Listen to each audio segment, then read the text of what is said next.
Session Deus Caritas Est, juillet 2012. Présentation de la première partie de l'encyclique L'unité de l'amour dans la création et dans l'histoire du salut par Père Bernard, modérateur de la famille missionnaire de Notre-Dame. Bien, chers amis, nous commençons cette session donc sur l'encyclique Deus Caritas Est et nous vous remercions d'être présents. Nous vous remercions de cette présence à notre 5e session en ce foyer de Sens. Le thème ne vous a pas laissé indifférent, nous en rendons grâce à Dieu.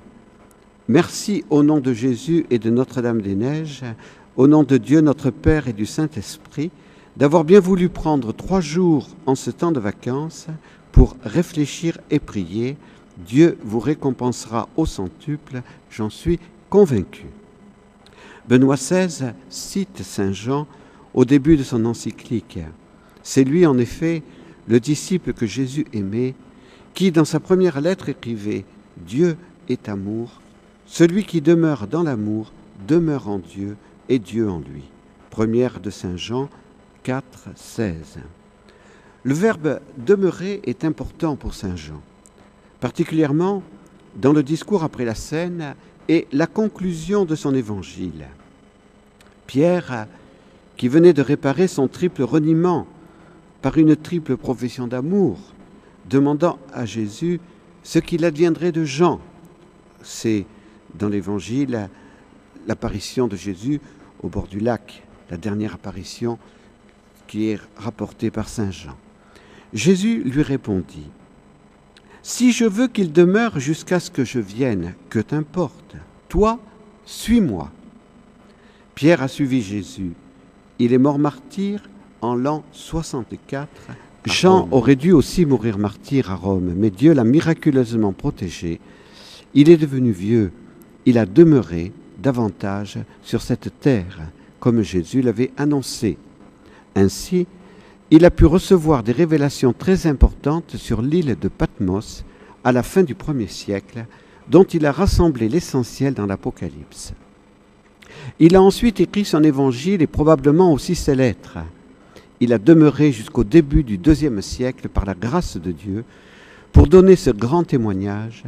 Dieu n'est pas seulement Yahvé, celui qui est, celui qui crée les autres êtres, qui ne dépend d'aucun autre être, mais il est aussi et surtout amour. Dieu est amour, Deus Caritas Est. Comprenons bien ce que veut nous dire Saint Jean. L'amour n'est pas une qualité, un attribut de Dieu, mais tout simplement Dieu lui-même.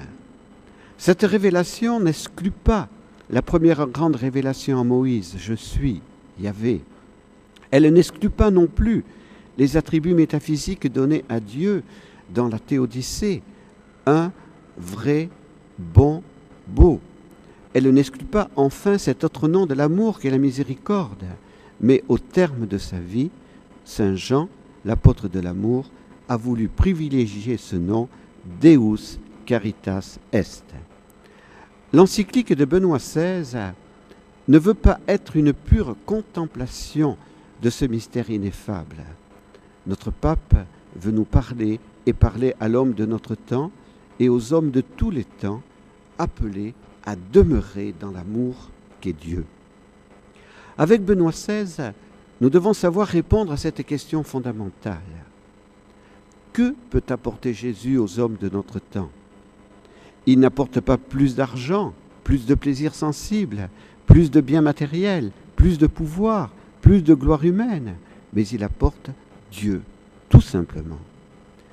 Il révèle le vrai visage de Dieu, et son vrai visage, c'est l'amour, car Dieu est amour.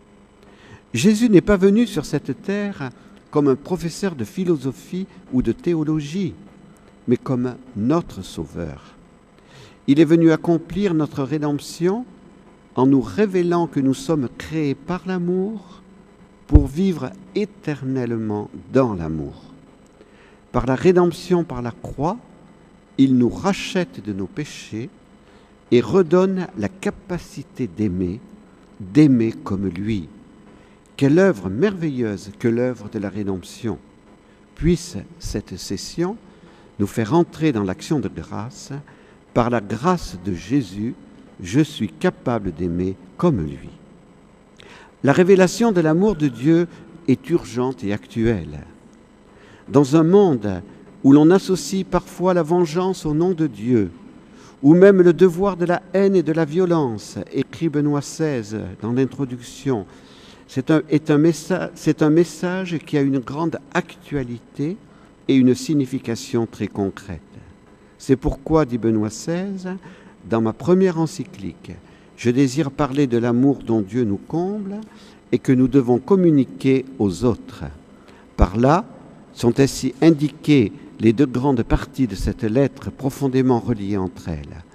La première partie aura un caractère plus spéculatif, étant donné que je voudrais y préciser au début de mon pontificat certains éléments essentiels sur l'amour que Dieu, de manière mystérieuse et gratuite, offre à l'homme, de même que le lien intrinsèque de cet amour avec la réalité de l'amour humain.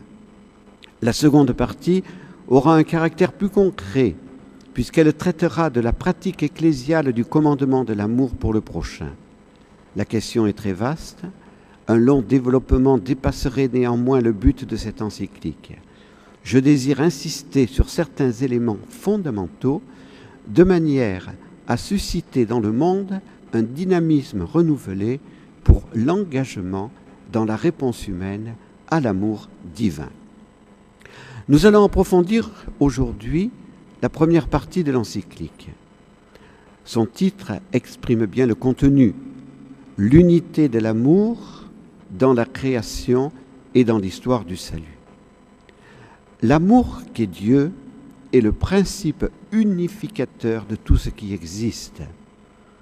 Saint Augustin a distingué les personnes divines en disant « Le Père est amans, participe présent du verbe aimer, celui qui aime. Le Fils est amatus, participe passé, celui qui est aimé. L'Esprit Saint est amor, amor substantif, amour. Mais amans, le Père, amatus, le Fils, et amor, l'Esprit Saint, ne sont qu'un seul Dieu. L'amour est bien le principe unificateur de la Trinité. Il est aussi le principe unificateur de la création et de l'histoire du salut. Dieu nous crée par amour, Dieu nous sauve par amour. J'ai demandé à Luc Geiger, qui est scientifique, qui fait de la recherche, qui a déjà parlé plusieurs fois ici. Lundi, il nous dira, en tant que scientifique, le lien entre la bioéthique et l'amour de Dieu. Le lien entre la vie et l'amour de Dieu. Donc c'est l'amour qui nous crée. C'est l'amour qui nous sauve. Mais l'amour n'est pas une unique personne divine. C'est le Dieu unique en trois personnes. Le Père, celui qui aime, amans. Le Fils, celui qui est aimé, amatus. Et l'Esprit Saint qui est amor. C'est ce Dieu en trois personnes qui me crée. Créé à l'image et à la ressemblance de ce Dieu un et trine. Hommes et femmes, égaux et complémentaires, nous sommes tous appelés à l'amour. Jean-Paul II, l'auteur de Personne et actes, un chef-d'œuvre, mais difficile à lire et à assimiler. Il faudrait peut-être qu'une année, nous prenions Personne et actes comme thème de notre session, mais ce ne sera pas facile. Donc Jean-Paul II, auteur de Personne et actes, disait « La personne se réalise dans le don de soi, dans l'amour. » Sainte Thérèse de l'Enfant Jésus, docteur de la science de l'amour divin, avait aussi bien compris cela, avec d'autres mots. Aimer, c'est tout donner, et se donner soi-même. Mais pour réaliser notre vocation à l'amour, il est nécessaire de puiser l'amour à sa source, Dieu Trinité. La conclusion de la première partie de l'encyclique devient alors lumineuse et compréhensible. Amour de Dieu et amour du prochain sont inséparables, dit Benoît XVI. C'est un unique commandement. L'un et l'autre sont fruits de l'amour prévenant de Dieu qui nous a aimés le premier. Ainsi, il n'est plus question d'un commandement qui nous prescrit l'impossible de l'extérieur, mais au contraire d'une expérience de l'amour donné de l'intérieur, un amour qui, de par sa nature, doit par la suite être partagé avec d'autres. L'amour grandit par l'amour. L'amour est divin parce qu'il vient de Dieu et qu'il nous unit à Dieu. Et à travers ce processus d'unification, il nous transforme en un nous qui surpasse nos divisions et qui nous fait devenir un, jusqu'à ce que, à la fin, Dieu soit tout en tous. Cette encyclique est prophétique. Aimer, voilà notre vocation. Il n'y a que l'amour. Mais on ne peut aimer qu'en s'abreuvant à la source, Dieu qui est amour. Benoît XVI parle d'un réel problème de langage. Le mot « amour » est utilisé pour signifier des réalités bien différentes. Dans notre langue française, nous disons que nous aimons la confiture, que nous aimons le chocolat, que nous aimons le sport, que nous aimons notre chien, que nous aimons notre chat, que nous aimons les belles œuvres, que nous aimons le cinéma, que nous aimons notre travail, que nous aimons nos amis, les membres de notre famille, notre conjoint, et enfin, que nous aimons Dieu. Toutes ces formes d'amour, demande Benoît XVI, s'unifient-elles finalement? Et malgré toute la diversité de ces manifestations, l'amour est-il en fin de compte unique? Ou bien au contraire, utilisons-nous simplement un même mot pour indiquer des réalités complètement différentes? La session devrait répondre à cette importante question. La langue grecque est plus riche que la langue française. 3 mots sont utilisés pour signifier l'amour. Il y en a peut-être encore un 4e, mais Benoît XVI s'arrête à 3 importants. Eros, Philein et Agapé. Eros signifie le désir.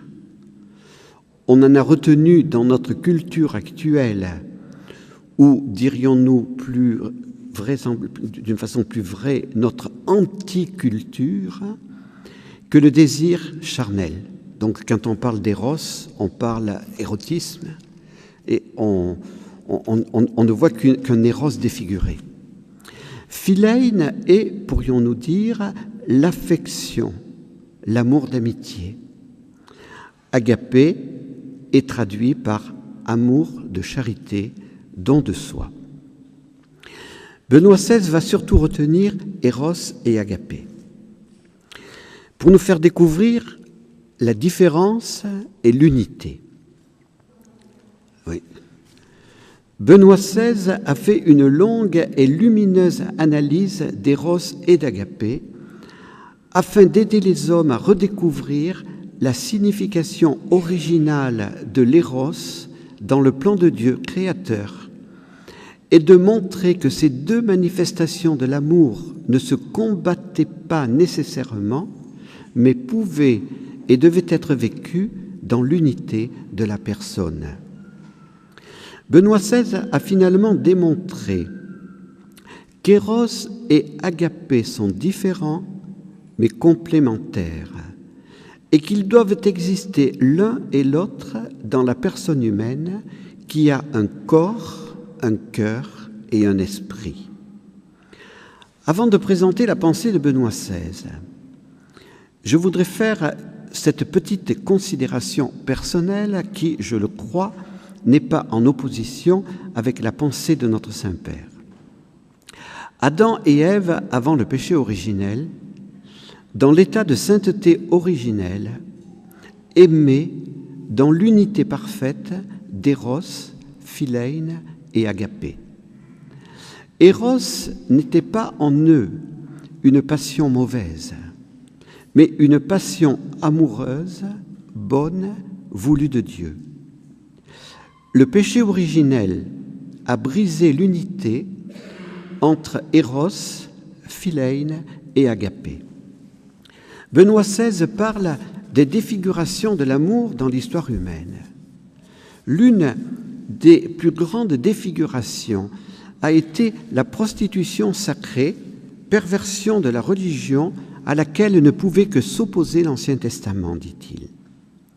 L'éros ivre et indiscipliné, écrit Benoît XVI, n'est pas une montée, une extase vers le divin, mais une chute, une dégradation de l'homme. L'homme ne doit pas se laisser dominer par cet instinct éros dégradé. Des purifications et des maturations sont nécessaires, dit encore Benoît XVI. Elles passent par la voie du renoncement. Ce n'est pas le refus de l'éros, ce n'est pas son empoisonnement, mais sa guérison en vue de sa vraie grandeur. Alors, je suis allé très vite. Benoît XVI a voulu montrer que l'Église n'était pas contre Éros, mais contre la défiguration d'Éros qui s'est révélée tout au long de l'histoire de l'humanité et qui se révèle encore plus aujourd'hui avec, si vous voulez, toute cette anticulture que nous voyons aujourd'hui, avec l'érotisme particulièrement. La façon d'exalter le corps, dit Benoît XVI, à laquelle nous assistons aujourd'hui est trompeuse. L'éros rabaissé simplement au sexe devient une marchandise, une simple chose que l'on peut acheter et vendre. Plus encore, l'homme devient une marchandise. L'Église, cependant, ne condamne pas l'amour humain. En commentant le livre du Cantique des Cantiques, Benoît XVI enseigne que tout homme créé à l'image et à la ressemblance de Dieu est en recherche d'amour. Cette recherche d'amour peut avoir un côté égoïste, mais elle trouve en l'autre forme d'amour que l'on appelle agapé un complément qui lui permet de surmonter l'égoïsme pour aimer non plus pour le bonheur égoïste, mais pour le bonheur de l'autre. Les deux manières d'aimer, cependant, ne sont pas en opposition. Benoît XVI le montre d'une manière claire et lumineuse au numéro 7 de l'encyclique. L'amour éros, dit-il, l'amour en recherche est comme un amour ascendant. L'amour agapé est comme un amour descendant. Il ne faut jamais séparer complètement l'un de l'autre. L'homme, dit Benoît XVI, ne peut pas vivre exclusivement dans l'amour oblatif descendant. Il ne peut pas toujours seulement donner, il doit aussi recevoir. Celui qui veut donner de l'amour doit lui aussi le recevoir comme un don. L'homme peut assurément, comme nous le dit le Seigneur, devenir source d'où sortent des fleuves d'eau vive. Mais pour devenir une telle source, il doit lui-même boire toujours à nouveau à la source première et originaire qui est Jésus-Christ, du cœur transpercé duquel jaillit l'amour de Dieu. Au numéro 9 de l'encyclique, Benoît XVI fait preuve d'une grande audace en attribuant l'amour éros à Dieu lui-même. La créature est chère à Dieu créateur, dit Benoît XVI, non seulement parce qu'elle a été voulue par lui et faite par lui, mais encore parce que Dieu aime l'homme. Cela nous paraît, je dirais, évident, nous chrétiens, de dire Dieu aime l'homme. Mais pour Aristote, ce n'était pas évident. Et c'est ce que dit Benoît XVI. Pour Aristote, la puissance divine n'a besoin de rien et elle n'aime pas. Elle est seulement aimée. Mais Dieu, notre Créateur, lui, aime personnellement l'homme et la femme. Il aime d'un amour d'élection Israël. Cet amour de prédilection peut être qualifié sans aucun doute, dit Benoît XVI, comme Eros. Je pense que c'est la première fois qu'un pape attribue l'amour Eros à Dieu. Je ne pense pas qu'il y ait un autre pape qui ait eu cette audace.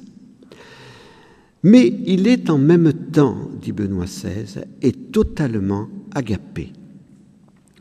Et le pape cite les prophètes Osée et Ézéchiel pour parler de la passion amoureuse de Dieu pour son peuple.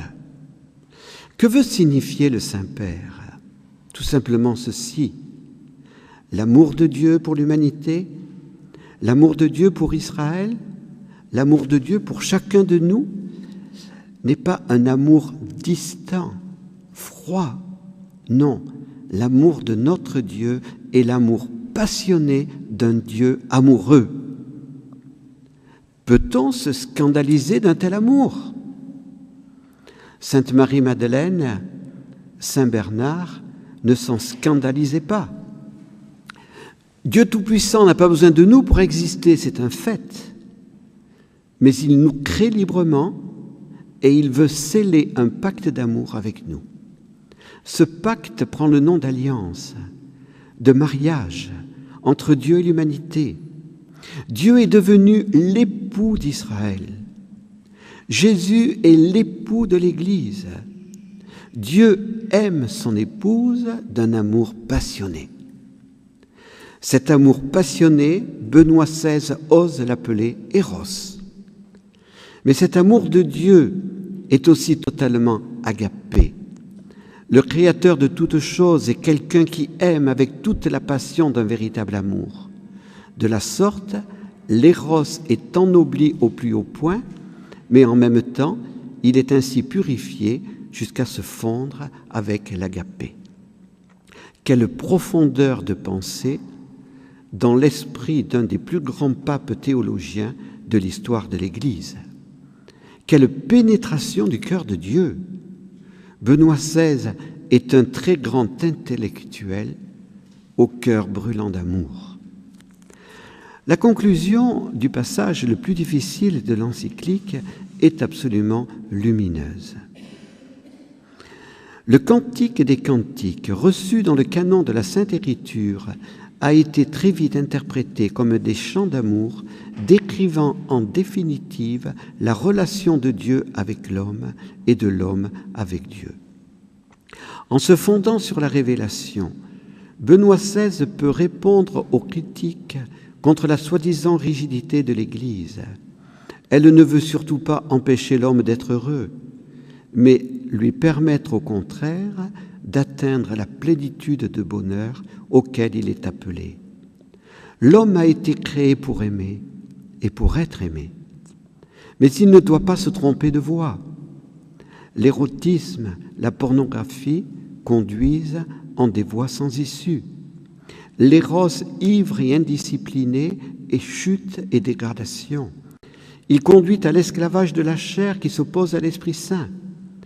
Pour vivre unifié dans la vérité et l'amour, l'homme doit s'unir à Dieu, mais cette unification, dit encore Benoît XVI, ne consiste pas à se fondre l'un dans l'autre, à se dissoudre dans l'océan anonyme du divin.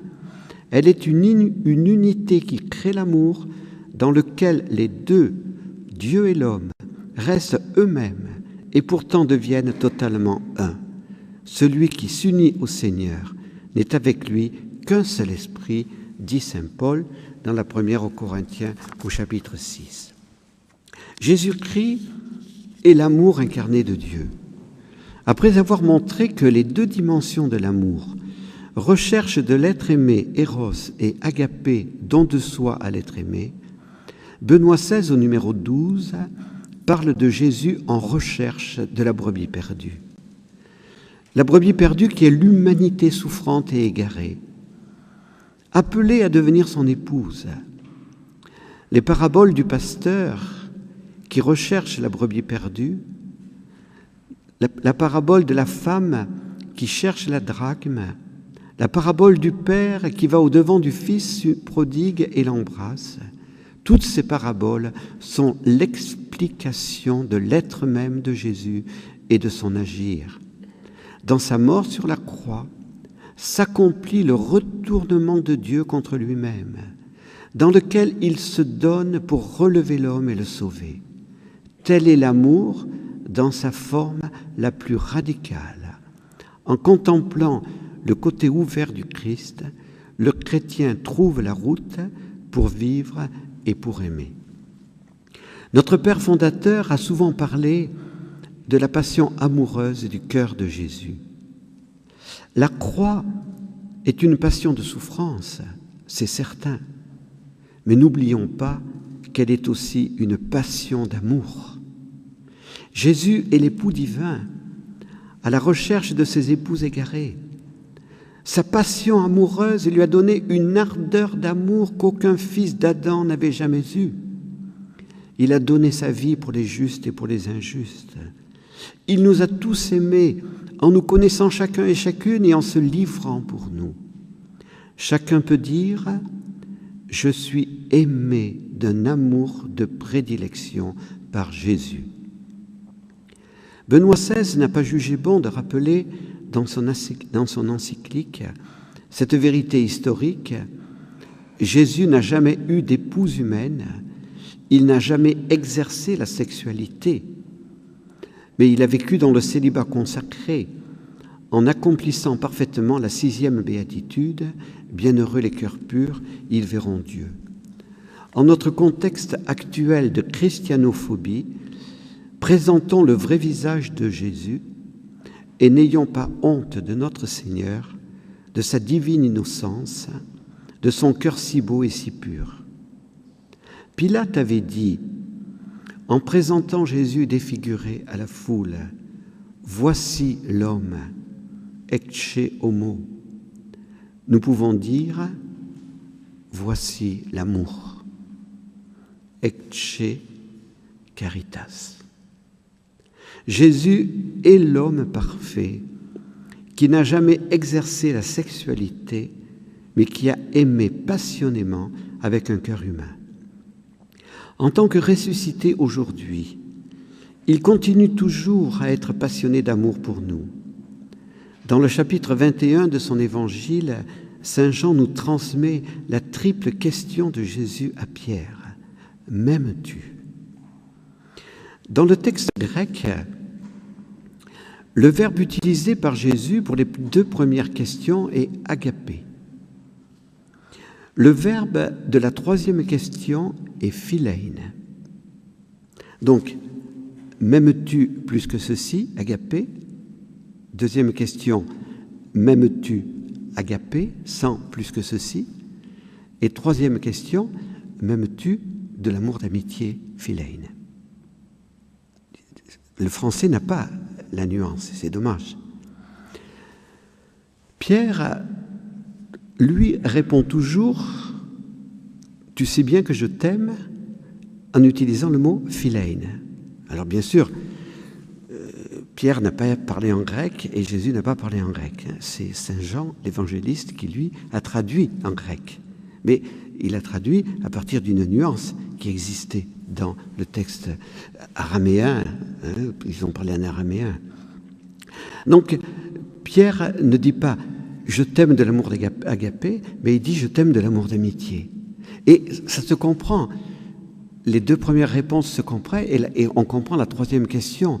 Jésus dit « mais Pierre, est-ce que tu m'aimes vraiment de l'amour d'amitié ?» Jésus, comme un époux amoureux, a besoin que nous le redisions souvent, que nous l'aimons, pas simplement de l'amour d'agapé, mais de l'amour d'amitié, de l'amour amoureux. Nous devons être amoureux de Jésus. C'est donc bien en ce sens que Benoît XVI disait que l'amour éros pouvait être attribué à Dieu, car Dieu attend notre amour. Dieu quête notre amour. Et c'est tout à fait tout le message de Paray Monial. Je conclus par amour de Dieu et amour du prochain, parce qu'après, les témoignages vont développer tout cela. Après avoir montré ces deux dimensions de l'amour, qui sont présentes en Dieu lui-même, recherche de l'être aimé et don de soi à l'être aimé, Benoît XVI, en s'appuyant sur Saint Jean, a révélé les deux dimensions de l'amour dont nous avons déjà parlé, amour de Dieu et amour du prochain. Dans la première partie de son encyclique, le pape démontre que non seulement l'Église n'empêche pas l'amour et le bonheur de l'homme, mais qu'elle annonce aux hommes que l'amour humain, cette passion humaine, éros, qui pousse l'homme à aimer, et l'amour divin, agapé, qui nous est infusé avec la grâce sanctifiante, sont l'un et l'autre de grands dons de Dieu. L'Église se doit d'annoncer cette bonne nouvelle en ce monde où beaucoup de jeunes et de moins jeunes ne croient plus en l'amour et ne se croient pas capables d'aimer. L'homme est rendu capable par Jésus d'aimer comme Dieu aime. Pour aimer d'un tel amour qui unifie éros transfiguré et agapé, il doit puiser à la source Dieu amour, Deus caritas est. Retrouvez l'intégralité de la session, texte, audio, vidéo sur le site http://session.fmnd.org.